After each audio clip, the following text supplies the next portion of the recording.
বাজারে গিয়ে প্রথমবার জ্যান্ত চিতল মাছ দেখলাম। আগে কোনোদিনও দেখিনি জ্যান্ত মাছ, এরকমভাবে চিতল মাছ নড়ছে প্রথমবার দেখলাম। তো জ্যান্ত চিতল মাছ নিয়ে এসেছি মুইঠা করব বলে। অনেক কিছুই করলাম জ্যান্ত চিতল মাছ দিয়ে, তো আজকে মুইঠা করব।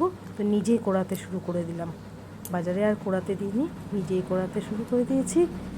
মানে এত মজা লাগছিল, প্রথমবার করছি তো, আগে কখনো করিনি, খুব মজায় ছিলাম। এই দেখো অনেকটা কুড়িয়ে নিয়েছি। কোড়াতে এত মজা লাগছিল, আর সবাইকে বারবার দেখাচ্ছিলাম। কোড়ানোর পরে ছালটা দেখতে কি অদ্ভুত লাগছিল, মানে মানে কি বলবো, বলে বোঝাতে পারবো না। তোমরা সামনে দেখলে হয়তো তোমাদের ওরকম কিছু লাগতো হয়তো, মুখে আর সেটা বললাম না।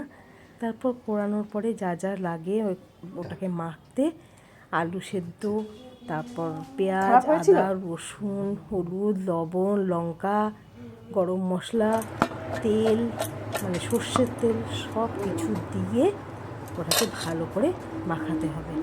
ভালো করে মাখিয়ে তারপর সেটাকে জলে একটু সেদ্ধ করে নেব।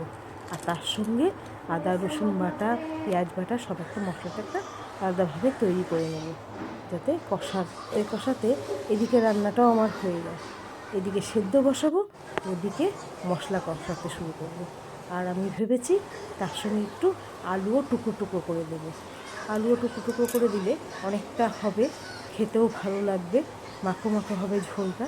তা আলু সেদ্ধ দিয়ে মুঠাটা তৈরি করে নিই, ভালো করে মাখিয়ে, মানে একটু যেন আলুর দলা না থাকে। আলুর একটু একটু চাকা চাকা থাকলে পরেই সেটা খেতে টেস্টও হবে না। তো আমি কতটা মাখতে পারবো আমি জানি না, এবার চেষ্টা করবো আমি। এই চিতল মাছের মুঠটা যদি ভালো করে বানানো যায়, খেতে অসাধারণ লাগে, মাংসও ফেল পড়ে যায়। তো আমার সেদ্ধ করা হয়ে গেছে, গরম তো আমি নামিয়ে নিয়েছি। এগুলো গরম অবস্থায় ঠিকঠাক কাটা যায় না, তো আমি কয়েকটা কাঠ থেকে ভেঙেও ফেললাম। এদিকে আবার তেলের মধ্যে ডুমো ডুমো করে আলু দিয়ে দিয়েছি, সেটাকেও আমি ওই মুঠার মধ্যেই দিয়েছি। তো আলুটাকে ভালো করে একটু লাল লাল করে ভেজে নিই। এদিকে টমেটো পেস্ট করে দেবো, আলুগুলোকে ভেজে তুলে নিচ্ছি। সব কটা আলু ভালো করে আস্তে আস্তে করে তুলে নিতে হবে। তুলে নিয়ে তারপর তেলের মধ্যে ফোড়নগুলো দেবো। আর এইদিকে মুঠাগুলো একটু ঠান্ডা হয়ে গেছে, পিস পিস করে কাটাও হয়ে গেছে। এবার এই মুঠাগুলো তেলে ভালো করে ভেজে নিতে হবে, লাল লাল করে ভেজে নিতে হবে। একটু গরম থাকতে কাটতে চেষ্টা করেছিলাম বলে একটু ভাঙা ভাঙা হয়ে গেছে। তো ভাঙা হয়েছে বলে খেতে যে টেস্ট কম হবে তা নয়, কিছু মুখটা ভাজাও হয়ে গেছে। এখন আমি এখানে আবার কড়াইতে সর্ষের তেল দিয়ে দিচ্ছি। সর্ষের তেলের মধ্যে আমি তেজপাতা, শুকনো লঙ্কা, গরম মশলা সবই ফোড়ন দিয়ে দেবো। সর্ষের তেলে গরম মশলা ফোড়ন করার সঙ্গে সঙ্গে এত মিষ্টি একটা গরম হয়ে যাচ্ছে, খুব ভালো লাগছে। খুব খুব একটা মানে ঘরের মধ্যে একটা কী বলবো, সেটা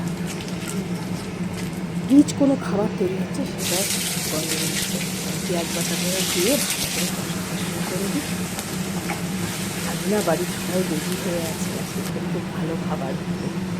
রান্না কেমন রান্না হচ্ছে, আমারও মনে হচ্ছে রান্নাটা ভালো হয়। দেখতে ভালো না হলেও খেতে বড্ড টেস্টি হবে, কারণ আমি এসব রান্না করতে খুব ভালোবাসি। আর যে রান্না আমি বেশি খেতে ভালোবাসি, সে রান্নাটা আমি করতেও বেশি ভালোবাসি। করাটা ভালোও হয়, খুব টেস্টিও হয়, আমি জানি। আমি যেহেতু খেতে ভালোবাসি, সেটা মন দিয়ে খুব ভালো করে খাই। গরম গরম ভাতে চিতল মাছের মুখটা একদম জমে জমে আছে, করে খাওয়াটা তো অসাধারণ হবে, এবং ভালো লাগছে। আমি সবাই বারবার উকি উকি দিয়ে দেখছে এরকম রান্না হচ্ছে, আর কত দূরে গেলো, আর কতক্ষণ পরে খেতে পারবো। তারা বারবার উকি দিয়ে দেখছে। আমার বাচ্চারা তো আবার একটা করে মুখটা হাতে তুলে নিয়ে যেত, যে তারা একটু ভাজাটাও টেস্ট করে দেখতে পারে। এটা তো খুবই ভালো লাগে, যেমন ভাজা পকোড়া হিসেবেও ভালো লাগে, তেমন ঝোলে একদম কষা কষা রান্নাটাও খেতে ভালো লাগে। যাই হোক, কথা বলতে বলতে আমার মশলাও কষানো হয়ে গেল। একটু গরম জল দিয়ে দিলাম। বিয়ের আগে আমি একবারই এক নিমন্ত্রণ বাড়িতে চিতল মাছ খেয়েছিলাম। আমাদের ওদিকে সেরকমভাবে চিতল মাছটা পাওয়া যায় না, তো চিতল মাছের রান্নাগুলো আমি সেরকমভাবে জানিও না, আমাদের বাড়িতেও সেরকমভাবে হতো না। বিয়ের পর এখানে এসে আমাকে আমার এক যা এটা রান্না করে খাইয়েছিল।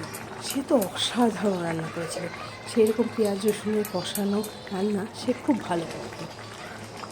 এত ভালো রান্না করেছিল, আমার মুখে লেগে গিয়েছিল। মানে এই স্বাদটা এখনও আমার মনে পড়ে, এত ভালো খেয়েছিলাম। আর অন্য কেউ রান্না করে দিলে সেই রান্নার তো তুলনা হয় না। নিজের রান্নার থেকে অন্যের রান্না বেশি টেস্টি মনে হয়। আমার মনে হয় চিতল মাছ বাঙালিদের পছন্দের মধ্যে একটা, মাছের মধ্যে বাঙালিরা যেসব মাছ পছন্দ করে তার পছন্দের তালিকায় চিতল মাছও রয়েছে।